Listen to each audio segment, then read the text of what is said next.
Brought to you by CHM, a budget-friendly, faith-based alternative to health insurance. chministries.org/budget. Hey, Dave, you probably answered this question 1,000 or 1,000,000 times, but my wife and I, we have a lot of kids, which is our decision. You know, I'm not blaming anybody, but I always wanted like 4 kids, and she always wanted 12, so we're going to compromise and have 12. So that's our family situation. You really have 12 kids? Well, we have 11 right now. Oh, okay. But right. Okay. You seem thrilled, by the way. Well, I have that type of voice. Okay. Oh, okay. All right. That's good to know. So I make more money than I ever thought I would make, honestly. And yet, and 5 years ago, we were pretty much debt free. But just in the past 4 to 5 years, as our kids have kind of reached that age, my wife has stuck them in sports and extracurricular activities. And now we've amassed almost $50,000 of debt in maxed out a credit card and, you know, pushed some expenses that we haven't paid, medical or whatnot. And this is something that what do you I make? think I know the answer. Well, gross, I would say I'm pushing right around 200. Okay. All right. And net, though, after everything, after insurance and medical and whatnot, taxes, it's about 120. Okay. Anyway, the nearest I can figure, we're spending about $25,000 a year on a little over $2,000 a month on these sports. And I think that's kind of the silver bullet. And yet my wife is just absolutely not willing to really give these up. She's going to look for a job and stuff, but what do we do? You know, I don't know. How in the world does a woman with 11 kids work? Well, that's a good point. She doesn't have the time nor the energy. Our youngest is 5 and is in school all day. Asinine. That's obviously not going to happen. I mean, the daycare, you'd have to float a federal grant. Yeah. Oh, my gosh. So she's hoping to pick up part-time work while our youngest is in school from in between the fourth and the 7th kid? Oh, my gosh. No way. No, the sports are not the problem, and no, her working is not the problem. Okay? Her not saying out loud, we have a limited amount of resources and we're going to live within them. You not saying out loud, we have a limited amount of resources and we are going to live within them. And write it down. And my wife stuck the kids in sports. Not anymore. My wife and I decide if we can afford anything.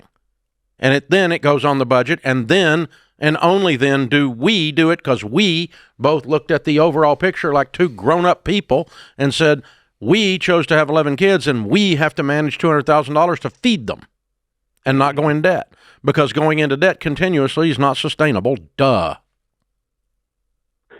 Well, part of our income is with, and maybe this is the tail end of my question to get your opinion. We have a couple of real estate, a couple rental properties that cash flow very decently, in my opinion. And she says, well, let's just sell one of those, you know. Well, that'd be fine, but what do we do when that money's gone because you continue to overspend? Right.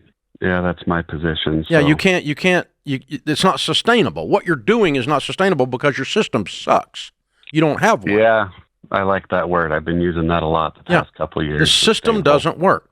The system, when the 2 of us sit down and look at our income that we have coming in and say, all right, what are we going to do with this income? And we're not going over it. And there's no excuses for going over it, by the way. None. Yeah, I agree. Yeah, you've just confirmed. I think that's kind of where we are. You can't be passive and say, well, she did this. No, she didn't do it. You stood there and watched it. Exactly. So you did it too. Yeah. And she can't say, well, you just go make the money and I'll take care of the house. No, you're not taking care of the house. You're spending more than we make, and that's not sustainable. So we are going to get on a system where we decide together where our money is going. You get a vote, I get a vote. We've got to come into alignment, and it's got to be on less than we make. And so the sports aren't the problem. They're the symptom. Her working's not the problem. It's the symptom of you guys not being on the same page, of being above this strategically, and then developing a tactical process out of the strategy called a budget that actually makes the money behave. I will add to this that you probably can afford to do the sports once you guys get organized and get aligned. Yeah. I think the reason you went in debt is she doesn't have an off button because she didn't have any system at all.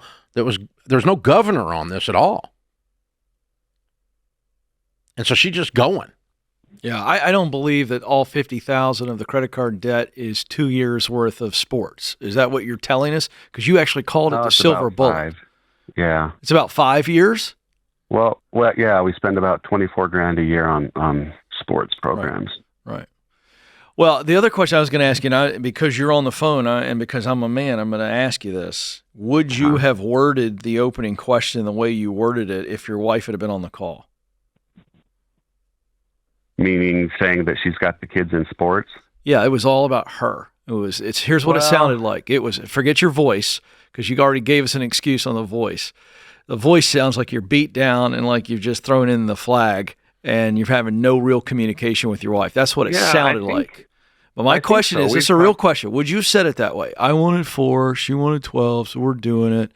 And then she stuck them in sports. Would you have said it that way if she were sitting in here in the room with Dave and I and you? Oh, of course. What was the answer? We compromised. So I wouldn't have said that because she doesn't like it, but we've talked about this issue with a counselor, and so I would say the same things. I think that she's sticking them in sports. Right. Okay. Is the problem. And then, by the way, I didn't ask you to paint you in the corner because that was not a gotcha question, but I'm glad you've answered that way because I think that you got to be very careful. I think there's some real resentment there between you and her, and that's got to get solved at the same time, if not before we sit down and get this budget. We have got to resolve the resentment. That's what I feel and hear on this call. I don't know. Your take. I'll go with that. So, guys, I would say 50% of the coaching and calls that we get and the different ways, contact points we have with people that are married come back to this idea that we have to both in the room be adults. This is a limited amount of resources. This is a math problem. There's actually a number of dollars at the top of the page, and we spend the money on the page the way we want our life to look, and when it runs out, we stop. And the two of us together both have a vote on that, and we figure that out together. That is the only system in 35 years of doing this that I have been able to figure out that will actually work. The idea that one spouse is off the rails or is not accountable to the mathematics and is a child, and the other spouse is resentful, that idea, I've never seen that create a successful relationship or build wealth. Christian Healthcare Ministries can save your family hundreds of dollars on healthcare every month. Learn more at chministries.org/